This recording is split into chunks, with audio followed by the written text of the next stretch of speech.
Cultural. Asa da ang activity? Cultural. Sa cultural? Amani.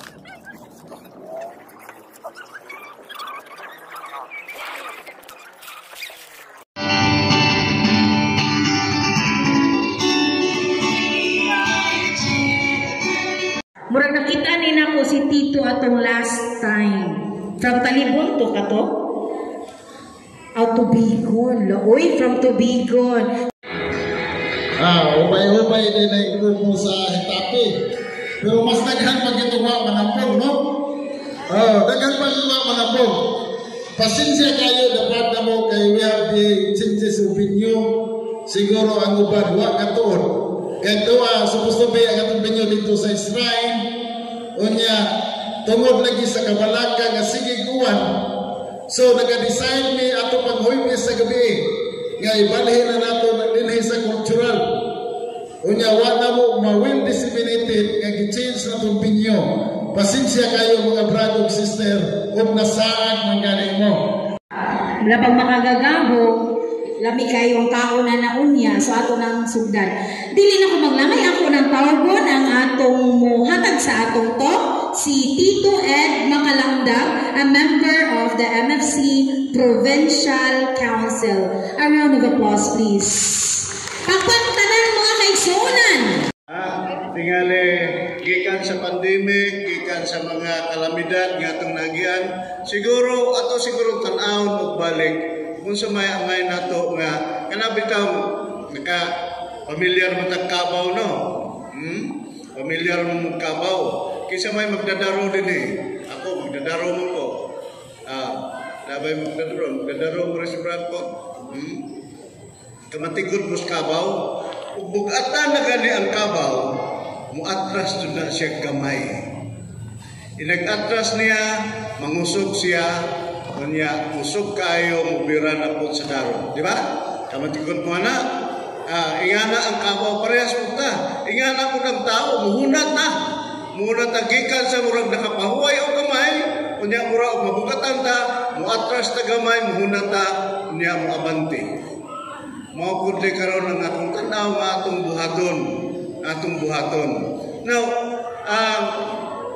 usa sa mga importante kaayon nga naglumba og asa ta paingon.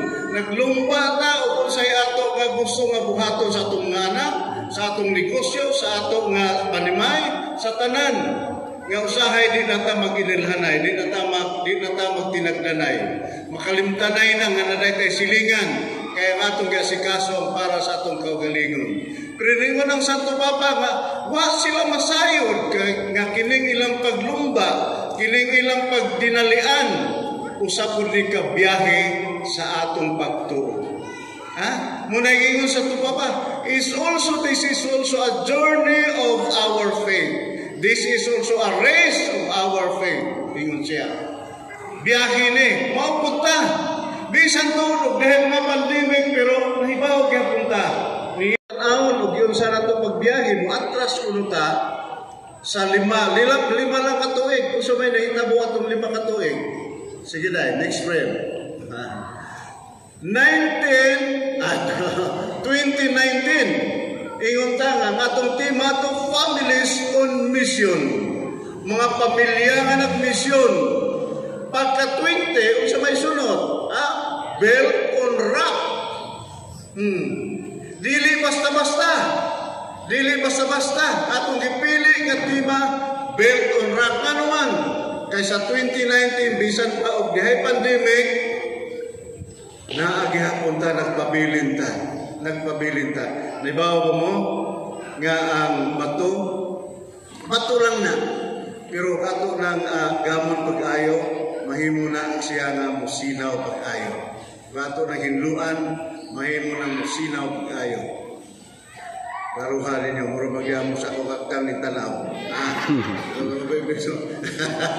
Diyan sa Mateo City 25, solidly set on rock. Sa 21, kung sa may atong kima, sa 21, to the ends of the earth. Sa ito pa diay, families on mission nga mga lig-on o pagpadayon nga moadto sa gidatumyan sa kalibutan. 22 last year, kung saman. Ha? Blessed beyond bounds. Ayaw mo kabalaka, ingon ang atong tema sa unang tuig. Ayaw mo kabalaka tungkol kay na magauban kaninyo ang Dios sa iyang panalangin, sa iyang karong tuiga na dire firm in faith, founded on love. Sa ito pa, watay atrasay. Ha? Watay atrasay. Ligon ta kayo diya sa itong pagtuo, tungod kay kiling mong pagtuo, naama nagtungtong, naama nagsukat sa usa ka pundasyon nga ligon nga mao ang ugma. O gano man nga makaingon man ta nga kampante man ta kayo, namatay rason nga musalig ta pag-ayo nga magpadayon ni ato nga pundok sa emergency. Numero 1 tungod kay naay mga leader. Okay. Naay mga leader, pero kitang tanan ato kunong subayon og magisgo ta dinhi og unity, og magisgo ta dinhi panaghiusa. Di man mahimo og akura, di man mahimo si Balong-ra, di man mahimo Berrumi-ra, si Bacterio-ra, sila ra ni Bradidga, di man pwede kitang tanan man doon magkuyog man doon ta ini. Mungutana ko ta sa atong kagalingon. Kining pagpadayon na to, uman ini, unsa ba ako? Argamento ba ako o ako ba kayo mo karga? Pabukat ba ako o ako ba kayo makapasayo? Makatabang ba ako o ako ba kayo atabangan? Ato puno ng pamalandungan karon. Ha? Ato puno ng pamalandungan. Kaya di man mahimo o magsaguyod man o pikas ni Elra o pikas kamutra po di man mahimo. Ha? Kakita mo ang unsaon ang itik pag nga dili mulayas ra. Unsaon ang itik nga dili mulayas sa tumbay. Ha? Putlan sa pako. Pero abi ninyo, ug inyong putlan ng duha ka pako, lupad gyapon. Ginangan nga pikas pako ra imong putlon kay aron magtakilid siya idagupad. Di kalupad. Ha? Muna din Di pwede nga usara ka pa ko. Kung magpaputol ta mo gani, may sakripisyo nga itong duha doon, ang duha ka pa ko at putlan, arong lupad nga po ta, bisan pa o hinay. Di ba? Bisan pa o hinay. Okay. So, atong kung tanong to, atong kagaling, kauban ba ta? Magkuyog ba ta ining atong panaw? Dingon Santo Papa, this is a panaw, this is a journey, this is ato ning biyahe paingon sa ato nga pagtuo. Kinay? Okay. So, ang panaghiusa ngano tungod kay naay mga leader. Ngano tungod kay naay mga leader. Ang importante nga painumdum ni sa atong mga leaders. Okay? Una nga painumdum sa atong mga leader.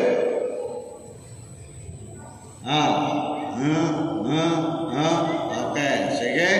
Ang mga leader maguwang mo ang panalangin para sa uban o para sa tanan.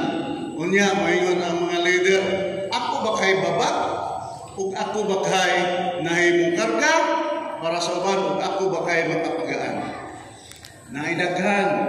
Ako na kahit naitabo na din ako nga nahimo ako nga mo ibabag sa akong sakop.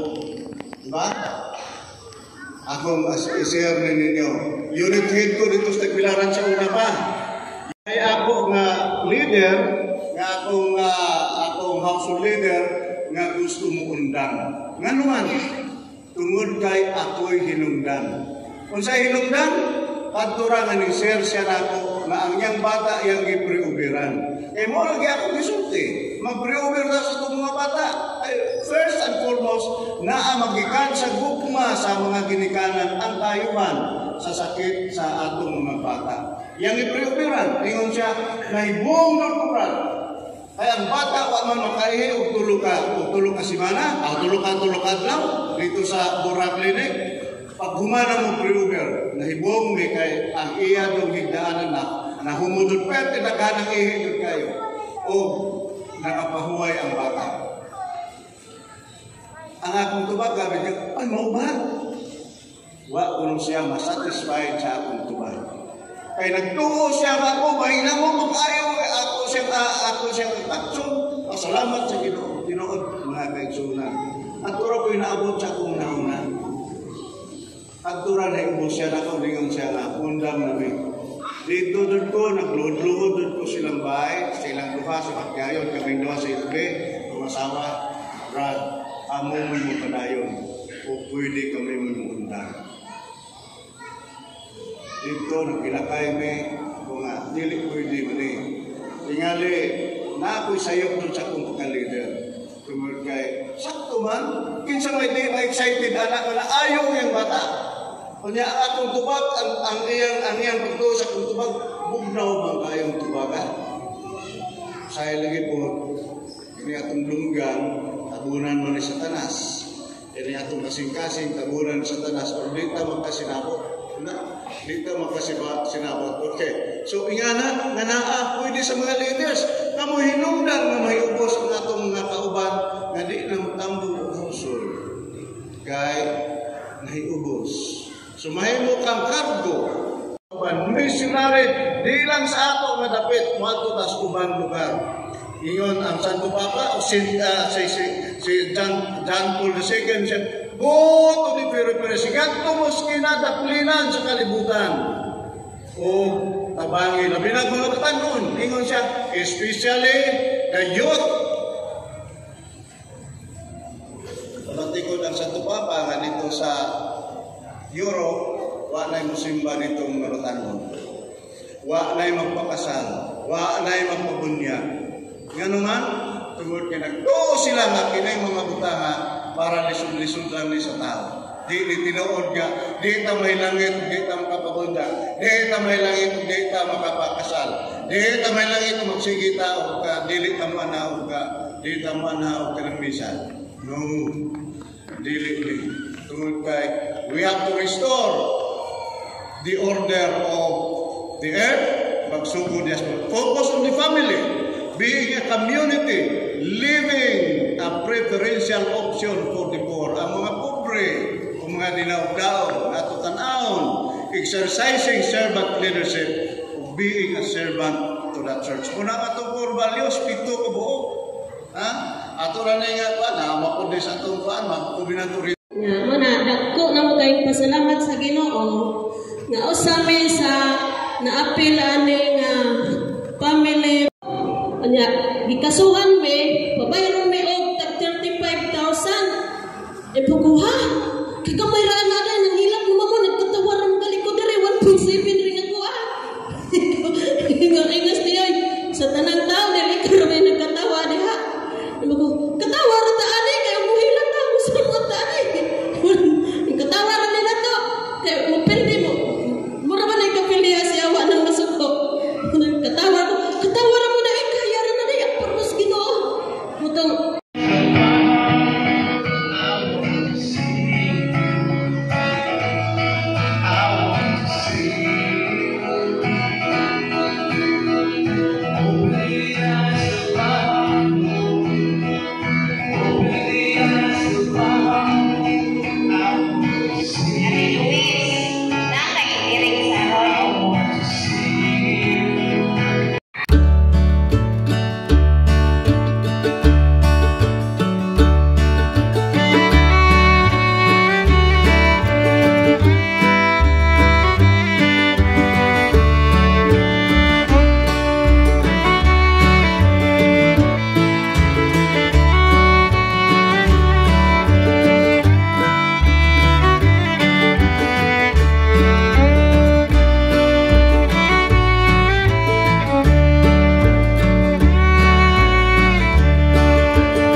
fellowship nga Irish Mandate sa tinuod lang kabalibaron ko ay kanang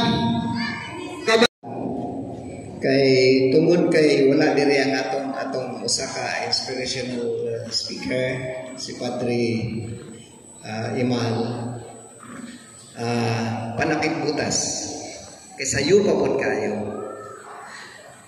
Ito ba mga kiksuon, nagihimo nato ning fellowship karon in preparation sa atong covenant orientation or recollection karong next month. After the event sa covenant recollection, atong hinay-hinayon ubalik ang atong households. Atong hinay-hinayon. You know what, mga igsoon? For 40 long years, I did not know God. Wa ko kaila o Ginoo. Nakailang ganing tungod sa akong wife nga ayos, very religious. Ingon siya, panimba ka. So, pasalamat ko nga ako, mga anak ko, maliwat na ako, like God's to maliwat silang amahan. But, ako panikamutan, no? Tugingon ni engineer nga, kanang bitang may gawa kay panahon. Yes, tinuod yun na. Pero, nanikamot yun mi. Kay bago ko, ako mga kauban sa DepEd, nanikamot yun mi nga. Magkahatag yapon may time, labi na good Sunday. Matong lang yun sa Domingo. Yan, mga Sabado, galing kahapon, ni-attend ko GSP meeting. Ang akong ipatambong ako na lang, maistra, kada po ko'y panday, nag-implement. Karon dito po kong ika sa skulahan, dalikyat yun ko. Ni-attend ko first, Mika na. Hilak ko ka? Niluksos kalipay. Okay, mayong hapon sa tanan. Sa tanan nga mga nanampiling, mayong hapon. Mayong hapon. Okay, bitaw. Mga brothers and sisters. Nabugos na muanye, tungod kay nakahibaw ko nga unsa ka importante ang fellowship sa atong kinabuhi isip mga Kristiyanos. Nalipay ba mo nga naamo diri karon? Tarong ba? Ha? Nalipay, nabusog ba na? Dili lang sa atong panyod ko, kundi nabusog na sa mga gipang share sa atong mga setting our hearts on the ground, always keeping our eyes on